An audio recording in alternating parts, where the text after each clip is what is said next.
श्रीमते रामानुजाय नमः। श्रीशैले सदयादि प्रणतोऽस्मि नित्यम् आत्रेयवंशपरवारिधि पूर्णचन्द्रम् श्रीमत्सुकार्य पदपङ्कजभृङ्गराजम् श्रीश्रीधरात्मजवरं हरिभक्तिनिष्ठं नारायणं गुरुवरं शरणं प्रपद्ये। सम्यग्न्याय श्रीमत्सुकार्यपदपङ्कजलब्धदीक्षं गोपालदेशिकपदाम्बुजदत्तशिक्षं श्रीभूतपट्टणयतीन्द्रमठाधिपाप्त ज्येष्ठाश्रमं शठरिपुं यतिराजमीडे। सम्यग्न्यायकलापेन महता भारतेन च उपबृंहितवेदाय नमो व्यासाय विष्णवे। सारथ्यमर्जुनस्याजौ कुर्वन् गीतामृतं ददौ लोकत्रयोपकाराय तस्मै कृष्णात्मने नमः। प्रपन्नपारिजाताय वेत्रतोत्रैकपाणये ज्ञानमुद्राय कृष्णाय गीतामृतदुहे नमः।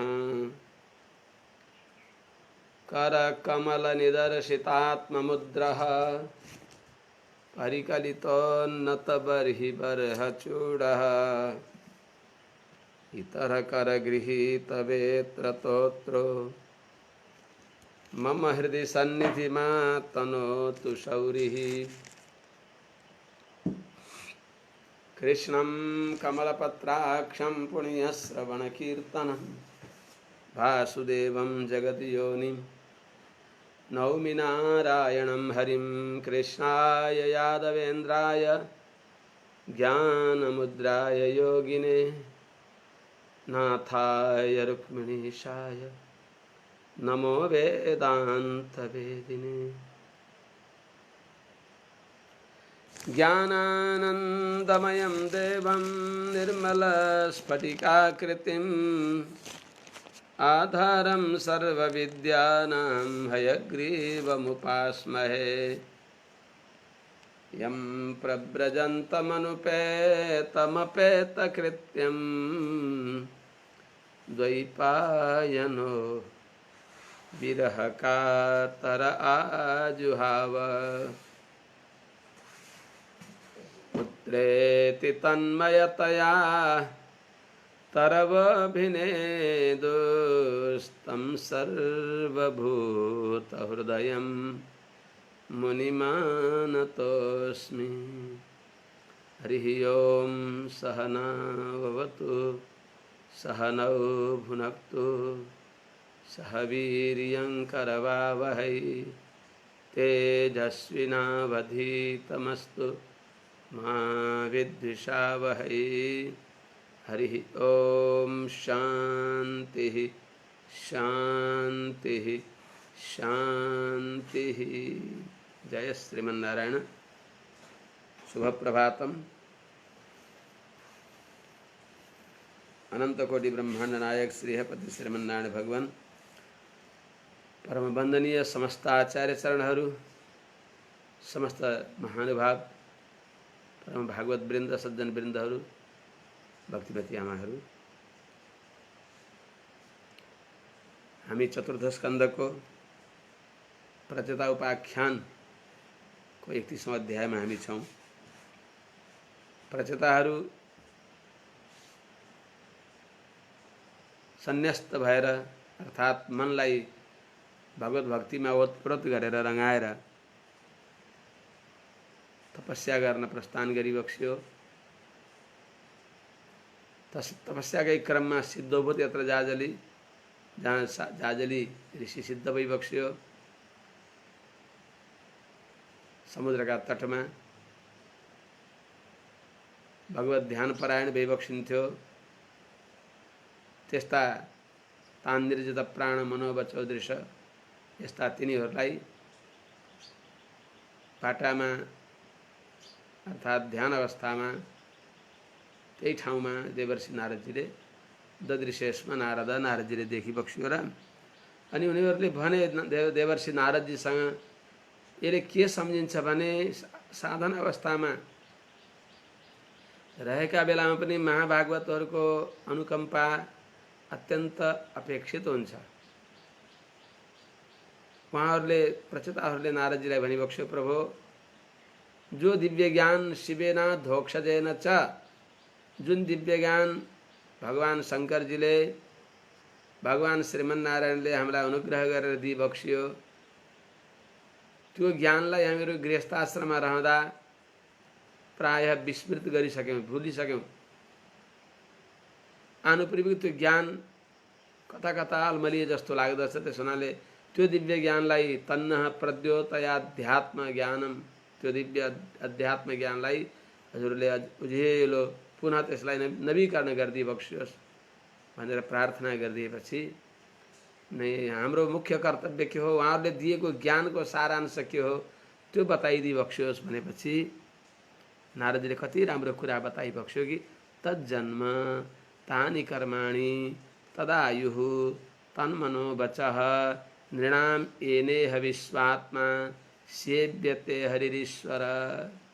त्यही जन्म जन्म हो, तिनै कर्म कर्म हुन्। जुन जन्ममा भगवानको ध्यान गरिन्छ त्यही जन्म जन्म हो, त्यही कर्म कर्म हो जुन कर्मले भगवानको सेवा गरिन्छ। त्यही आयु नै सार्थक आयु हो जुन आयुमा भगवानको ध्यान गरिन्छ, पूजा गरिन्छ, सेवा गरिन्छ। त भगवत भागवत आचार्यका निमित्तमा जुन आयु व्यय हुन्छ त्यो आयु नै आयु हो। त्यही मन मन हो, त्यही वाणी वाणी हो। जुन जन्म आयु मन वाणीमा भगवान जो हरि भइबक्सिन्छ, भक्तका दुःखलाई दूर गरिबक्सिने भएका भगवान हरिको सेवा गरियोस्, त्यो नै आयु आयु हो। नभए लामो लामो आयु भएर पनि विबुधायुषा देवताको जस्तै दीर्घ जीवन भएर पनि यदि भगवानको भजन भएन, नयत्रात्म प्रदो हरि, आत्मा पर्यन्त सर्वस्व प्रदान गरिबक्सिने भएका भगवान हरि जुन जीवनमा भइबक्सेन, हाम्रा हरिमय जीवन भएन, हरिमा जीवन भएन, हरिका लागि जीवन भएन भने त्यो जीवन पनि के जीवन। श्री नारायणलाई बिर्सी मनले बाँचेर पो के भयो। सम्भवतः यस्तै यस्तै कुरालाई सम्झेर यो कविता निक्लेको हो कि आफूलाई त्यो थाहा पनि छैन कसरी निक्ल्यो। श्री नारायणलाई बिर्सी मनले बाँचेर पो के भयो, व्यर्थै देह बढाई बुद्धि बलबा साँचेर पो के भयो, छाडी शास्त्र परम्परा कुपथमा नाचेर पो के भयो। त्यसो हुनाले लौ चाँडै गरहै उमेर अवता नाघेर पो गयो। अनि शङ्का एउटा हुन्छ कि होइन, भगवानको मात्रै भजन गरेर हुन्छ र अरूको भजन ध्यान पुण्य गरे पनि त होला नि, अन्त ककसको गर्ने भनिबक्स्योस् त। ककसको गर्ने? 33 कोटी देवता छन्। 33 कोटी भनेको 33 करोड मात्र भने होइन, धेरै छन्। 33 श्रेणीका, प्रत्येकमा कति हो कति अरबौं खरबौं देवताहरू होलान्। 33 जातिका, 33 श्रेणीका ककसको चित्त बुझाएर सकिन्छ? एउटालाई सम्झँदा अर्कालाई सम्झिँदैन। त्यस हुनाले साँगुरो हाम्रो मन छ, प्रेम गलियति साँकरी यामे दो न समाय। कसलाई राख्ने त? यो मनमा त्यसलाई राखिबक्स्योस् कि जसलाई राखेपछि सबैलाई राखेको फल हुन्छ। त्यस हुनाले वास्तवमा त्यही कुरालाई लिएर देवर्षि नारदजीले हिजो बताइबक्स्यो। 14 श्लोक, 31 अध्यायको 14वां श्लोक, यथा तरोर मूल निषेचनेन तृप्यन्ति तत्स्कन्धभुजोपशाखाः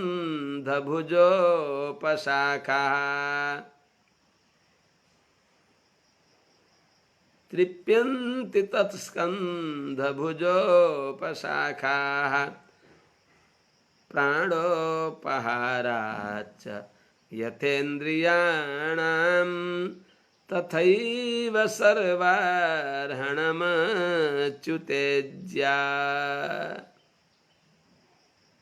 हे राजन, हे राजा हो, हे प्रचता हो, कसको पूजा गर्ने र? प्रधान पूजा केवल भगवान श्रीमन्नारायणको हुन्छ। अरूलाई भगवानका अङ्ग रूपले भगवानको पूजा गरेर भगवत प्रसादहरूलाई पनि साङ्गाय सायुधाय सपरिवाराय अमुकाय भगवत पार्षदाय नमः, अमुक भगवानका पार्षदलाई नमस्कार छ भनेर दिएपछि उनीहरू पनि प्रसन्न हुन्छन्, उनीहरू पनि धन्य हुन्छन्, उनीहरूको पनि मुक्ति हुन्छ। भगवत सम्बन्धमा उनीहरूलाई पनि गाभनाले उनीहरूले पनि यस्तो उत्तम साधकद्वारा भगवानको समाराधना गर्ने यस्ता उत्तम साधकद्वारा भगवत प्रसाद हामीहरूलाई दिएका हुनाले हामी पनि धन्य हुन्छौँ भनेर उनीहरूले नै सम्झन्छन्। सच्चा भक्तले सबैको कल्याण गर्दछ।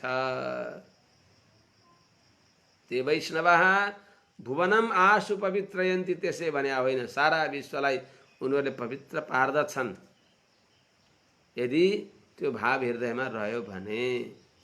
त्यस हुनाले हे राजा हो, हे प्रचेता हो, यथा जस्तै तरह मूल निषेचनेन वृक्षका फेदमा जल सिंचन गर्नाले तत् त्यो वृक्षका स्कन्ध भुजा उपशाखा तृप्यन्ति, त्यस वृक्षका स्कन्ध भनेको मूल, माने वृक्षबाट मूल जो फैलिन्छ, दुईटा साग मूल हाँगा, त्यसलाई काँध भनिन्छ स्कन्ध।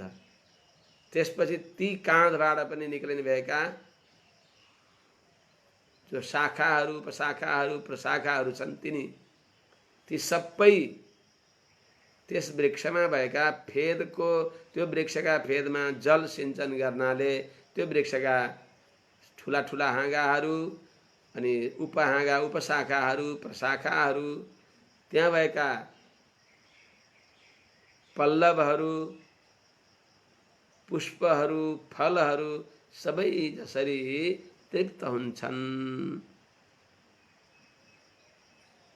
यस्तै प्रकारले प्राणो उपहाराच्च, हामीलाई भोक लाग्यो, भोक लागेर हामीले आँखा देख्न छोड्यौँ, कान सुन्न छोड्यौँ, हात गोडा लुला भए, त्यस अवस्थामा प्राणाहुति गर्नाले, प्राणको उपहार गर्नाले, यो मुखमा ओम प्राणाय स्वाहा पानाय स्वाहा इत्यादि रूपले अन्न अर्पण गर्नाले इन्द्रियहरू पनि तृप्त हुन्छन्। आँखाले देख्न थाल्दछ, कानले सुन्न थाल्दछ, हात गोडा पनि सक्रिय हुन्छन्।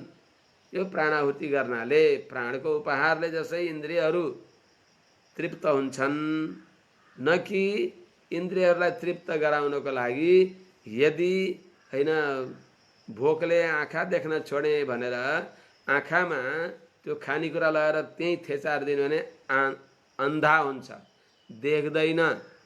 आँखाले जुन आँखाले देख्ने हो त्यो आँखा झन् कहिल्यै नदेख्ने हुन सक्दछ। आँखामा त्यो पिरो दाल, अचार, खुर्सानी, अमिलो त्यो राख्नाले आँखाको हाल के हुन्छ? त्यही कुरा मुखबाट दिएपछि त्यसका तत्तत् पदार्थहरू रसलाई सारा नसाबाट तिनी इन्द्रियमा लगिदिएर ती इन्द्रिय पनि तृप्त हुन्छन् प्राणाहुति गर्नाले। तर सोझै ती इन्द्रियमा दिनाले ती इन्द्रिय तृप्त हुँदैनन्, अपितु आँखामा ती खानेकुरा राखिदिए देखिँदैन, कानमा राखिदिए भैरो भइन्छ, नाकमा राखिदिए मर्न बेर हुँदैन, सास बन्द भएर। त्यसो हुनाले भगवान श्रीमन्नारायणको प्राणोपहाराच्च यथेन्द्रियाणाम